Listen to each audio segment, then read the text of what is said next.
What's up, guys? Welcome back to another video. Welcome to my channel. I'm Ann Blackwood, your Silicon Valley Sage Sister, here to bring consciousness to the forefront of your daily life to make life a little kinder and simpler. And today we're going to continue with another 12 rules for life, Jordan Peterson rule for life. Rule 5. Do not let your children do anything that makes you dislike them. I really appreciate this rule, but that's because I understand the difference between what he's talking about and what people think he's talking about, which is that there's a difference between letting your children do things that you dislike and letting your children do things that will make you dislike them. We all have to get along with other people in this world. And that is the differentiation that he makes that is so critical here.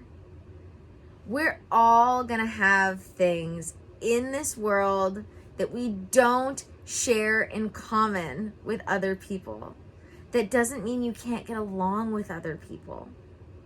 There are going to be things that you don't like that your children do. There are going to be things that your children don't like that you like. There is a difference between that and letting your children do things that make you actually dislike them. There's a difference between even wanting your little girl to wear a skirt when they want to wear a pair of shorts or pants for a given occasion. That's something you might not like. That's different from at the wedding. Let's say you're going to a wedding. You want your little girl to wear a dress or a skirt to the wedding. She wants to wear something nice, but that has pants. Okay, that's something you don't like. That's different from at the wedding, letting your child walk around kicking everyone in the shins for no other reason that they've decided that they want to do that. We all have to get along with other people in this world. So when he's talking about don't let your children do things that will make you dislike them, that's what he's talking about. Not letting your children ride skateboards instead of take ballet or something, that's not what he's talking about. What he's talking about is behaviorally. Raise your child to get along with other people. Raise your child to be conscientious, courteous, not a pushover, not someone who lets everyone else override their boundaries because they can't uphold them, but someone who is conscientiously aware of their surroundings and therefore the people in them. Things like that. Things that, when you actually think about it, you would want any other human being to do unto others as they would have done unto themselves. That is what he's talking about. Raise your children so that they're not doing things that make you dislike them. Not raise your children to do all of the things that you like. Do you start to understand the difference here? This is going to be a short one, but this is important. Because we cannot, even in the age of the internet that we have now, avoid interacting with other people in this world. So we want to have other people in this world be kind, courteous, loving, compassionate, conscientious, aware of their surroundings, and therefore aware of the people in their surroundings. Not cutting others in line, not flipping other people off for no reason, not having road rage. This is what this equates to. The raising your children in a way in which they are people that you don't dislike. They might do things you dislike. I get into the difference between we are not what we do. Who we are and what we do are two different things. that is the same line. Again, we might not all like the same things. You might not like something your child wants to do. But that doesn't mean you dislike your child as a whole. This is it. This is the key. Raise your children. How does he say it again specifically? Do not let your children do anything that makes you dislike them.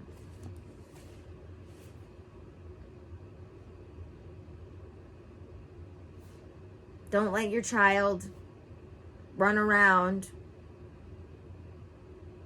tearing all the things off the shelves at the grocery store and then throwing a tantrum on the floor. How do you think they're going to act as an adult? And I get there are extremes. I'm not talking about the extremes. I'm talking about the norms. And if there's anything I'm for, it's finding your soul tribe. But again, more often than not, the reason why we end up having to separate from our parents is because they conflate what we do with who we are. But if we can start to help people understand this difference, there is a difference between what I do and who I am. And that there are things that I can do, like, I don't know, what would be a good example?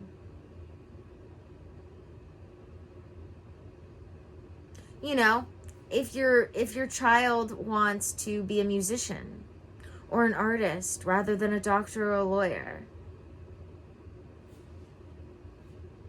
as long as they can go off and support themselves, which is getting harder and harder, to be fair, at least earlier and earlier, we start to understand the difference between what we do and who we are, what we are. I just heard someone the other day say that what I am and who I am is different. And we're not going to quite get into that just yet. But I liked that because I talk about what we do and what we are being different. And now that I've heard this, I would even say what we are, who we are, and what we do are different. So we want to make sure that we're raising our children and helping other people to understand that what we are and who we are is different from what we do. Because we may not all agree on the things to do. But that doesn't mean as a person who we are is a bad person. So we want to be raising our children to be good people, no matter what they do. And again, there might be some extremes in there, like, of course, if your child grows up to be a serial killer, what they do, you know, in that case, not okay. But, you know, again, if your child wants to be an artist rather than a lawyer or a doctor, if they grow up to be a kind, courteous person who can take care of themselves, that's what really matters. That's raising your child in a way in which you can still like who they are, even if you don't always like what they do. All right, guys, thank you for joining me for another video. Don't forget to subscribe if you haven't already. Don't forget to check out all the links in the description. That includes my Patreon, where my intuitive lifestyle course, journal exercises, guided meditations, Spirituality 101 and 2.0 series, and so much more are all exclusively over on Patreon. I have my one-on-one sessions still. The books are open. I have my free clarity call, And you can email me if you have any questions. Otherwise, if you know you're ready to heal, grow, and expand your consciousness and the cycles of suffering in your life, if you sign up for one of my session packages, you commit to a certain number of sessions, and then how often we work together and what we work on is personalized to you.